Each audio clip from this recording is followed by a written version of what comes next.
오늘의 말씀 누가복음 24장 13절부터 35절 말씀. 하나님 아버지, 화요일 아침 이 시간에도 주의 그들을 사모으로 주 옆에 나오게 하시니 감사합니다.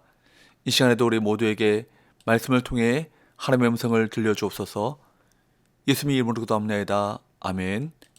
할렐루야. 성교 성도 여러분, 오늘 하루도 하나님의 은혜와 평강이 여러분 삶 가운데 넘쳐나길 축복합니다.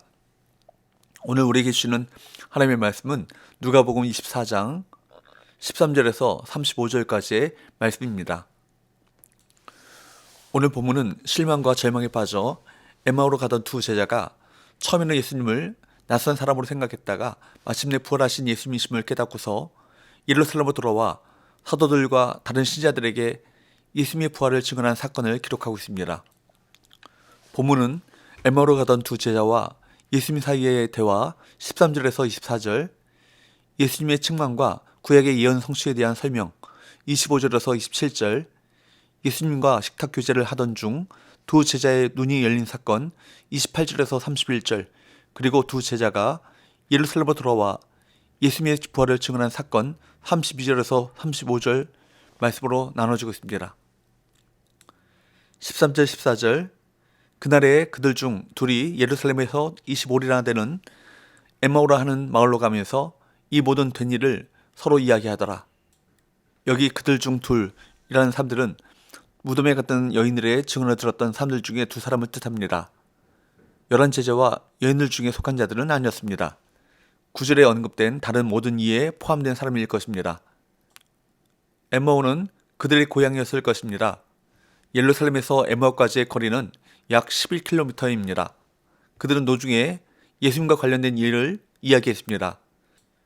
15절 16절, 그들이 서로 이야기하며 문의할 때 예수께서 가까이 이르러 그들과 동행하시나 그들의 눈이 가려져서 그인 줄 알아보지 못하거늘 도중에 예수님이 두 제자의 여행길에 합류하셨습니다. 그러나 그들은 예수님을 전혀 알아보지 못했습니다. 그들의 눈이 가려져 있었기 때문입니다. 17절 18절, 예수께서 이르시되 너희가 길 가면서 서로 주고받고 하는 이야기가 무엇이냐 하시니 두 사람이 슬픈 빛을 띠고 머물러 서더라. 그 한 사람인 글로바라 하는 자가 대답하여 이르되 당신이 예루살렘에 체류하면서도 요즘 거기서 된 일을 혼자만 알지 못하느냐. 예수님은 그들의 노중 대화의 내용을 물으셨습니다. 이때 그들의 안색은 무겁고 슬픈 빛을 띠고 있었습니다. 그들을 기쁘게 할 대화 내용이 하나도 없었기 때문입니다. 질문을 받은 둘 중 하나인 글로바가 당신은 예루살렘에 체류하면서 어떻게 최근에 일어난 일을 알지 못하느냐고 책망조로 예수님께 말했습니다. 19절 20절, 이르시되 무슨 일이냐. 이르되 나사렛 예수의 일이니 그는 하나님과 모든 백성 앞에서 말과 일에 능하신 선자이거늘 우리 대제사장들과 관리들이 사형 판결에 넘겨주어 십자가에 못 박았느니라. 예수님께서 무슨 일이냐고 물으시자 글로바는 나사렛 사람 예수와 관련된 일이라고 대답합니다. 그들은 예수님이 하나님과 모든 백성 앞에서 말과 일에 능한 선지자였다고 설명합니다.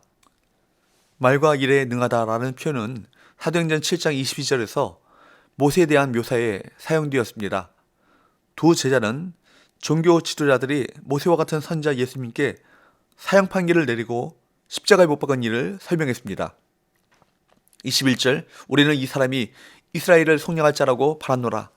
이뿐 아니라 이 일이 일어난 지가 사흘째요.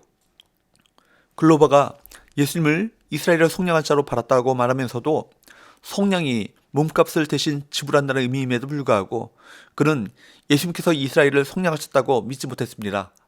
그는 모든 사실을 정확히 정리해 말할 수 있었지만 정작 자신이 설명한 그 사건들이 어떤 의미를 가지고 있는지는 알지 못했던 것이죠. 이는 믿음에 이르지 못한 인간의 한계를 잘 보여줍니다. 22절에서 24절, 또한 우리 중에 어떤 여자들이 우리로 놀라게 했으니 이는 그들이 새벽에 무덤에 갔다가 그의 시체는 보지 못하고 와서 그가 살아나셨다 하는 천사들의 나타남을 보았다 함이라. 또 우리와 함께한 자 중에 두어 사람이 무덤에 가 과연 여자들이 말한 바와 같음을 보았으나 예수는 보지 못하였느니라 하거늘. 예수님의 부활을 믿지 않는다 해도 빈 무덤과 천사의 증언을 들은 여인들이 있다는 사실은 인정하지 않을 수 없었습니다. 25절에서 27절 이르시되 미련하고 선자들이 말한 모든 것을 마음에 더디 믿는 자들이여 그리스도가 이런 고난을 받고 자기의 영광에 들어가야 할 것이 아니냐 하시고 이에 모세와 모든 선자의 글로 시작하여 모든 성경에 쓴 바 자기에 관한 것을 자세히 설명하시니라. 예수님께서는 말씀을 가지고 그리스도의 고난과 부활의 당위성을 가르치심으로 그분의 부활을 간접적으로 증언하셨습니다. 26절에 보면 누가복음에서 처음으로 그리스도와 고난이 연결되어 등장합니다. 예수님은 계속 더 가려고 하셨고 두 제자는 아직 예수님의 정체를 모르는 상태에서 그분을 그들이 유숙하는 곳에 모시고 들어갔습니다. 30절 31절 그들과 함께 음식 잡수실 때 떡을 가사 축사하시고 떼어 그들에게 주시니 그들의 눈이 밝아져 그인 줄 알아보더니 예수는 그들에게 보이지 아니하시는지라. 그들은 예수님과 함께 식사할 때 눈이 밝아져 그분이 바로 십자가에서 죽으신 예수님이시요 부활하신 예수님이심을 알아보았습니다. 그런데 그들이 예수님을 알아보자마자 예수님은 사라지셨습니다. 그렇습니다. 예수님의 부활이 예수님의 십자가 죽으심의 의미를 이해하게 하고 그렇기에 성경 전체를 이해할 수 있는 영안을 띄게 합니다. 이것이 부활이 주는 또 하나의 힘입니다. 여러분, 예수님의 죽으심과 부활의 관점으로 성경을 다시 보십시오. 그럴 때 모든 성경 말씀이 바로 그리스도에 대한 말씀이요 그분에 의해 성취되었음을 알게 될 것입니다. 부활은 성경을 알게 합니다. 항상 예수님의 부활을 바라보시기 바랍니다. 32절 그들이 서로 말하되 길에서 우리에게 말씀하시고 우리에게 성경을 풀어주실 때에 우리 속에서 마음이 뜨겁지 아니하더냐 하고 두 제자는 예수님께서 길에서 성경을 풀어주실 때 마음이 뜨거워졌다는 것을 서로 고백했습니다. 말씀의 의미가 모호하고 와닿지 않을 때는 공동체를 떠났지만 말씀이 그들 마음에 닿자 그들은 즉각 움직입니다. 이것이 예수님과의 만남 그리고 말씀의 능력인 것입니다.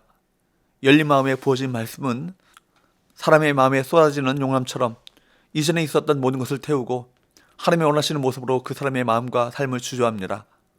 그래서 이제 눈이 밝아지고 마음이 뜨거워집니다. 그들은 더 이상 더딘 사람이 아니었습니다. 당장 달려갑니다. 자신의 이야기가 필요한 사람들에게 가는 것이죠. 33절에서 35절 곧 그때로 일어나 예루살렘에 돌아가 보니 11 제자 및 그들과 함께한 자들이 모여있어 말하기를 주께서 과연 사랑하시고 시몬에게 보이셨다 하는지라. 두 사람도 길에서 된 일과 예수께서 떡을 떼심으로 자기들에게 알려주신 것을 말하더라. 예루살렘에는 11 제자들 및 그들과 함께한 자들이 모여있어서 주님의 부활과 시몬에게 보여주신 것에 대해 말하고 있었습니다. 두 제자도 자신들이 보고 알게 된 것을 말했습니다. 예수님의 부활은 여러 증인이 있는 객관적 사건인 것입니다. 사랑하는 여러분, 공동체를 떠나 내려가던 절망과 근심 속에 쌓였던 제자들의 모습은 이제 찾아볼 수 없습니다. 누구보다 열정적이고 능동적이고 온전한 것을 마음에 품고 뛰어다니고 있습니다. 이 모습이 우리의 모습이 되길 원합니다. 온전한 마음으로 말씀 앞에 설 때 성령님께서 우리 가운데 역사하실 것입니다. 기도합시다. 하나님 아버지, 말씀을 읽고 묵상할 때마다 마음이 뜨거워져 십자가에서 죽으시고 부활하신 예수님을 만나고 그 음성을 들으며 주님께서 맡기신 사명을 깨달아 부활의 증인으로 살아가게 하여 주옵소서. 예수의 거룩하신 이름으로 기도합니다. 아멘.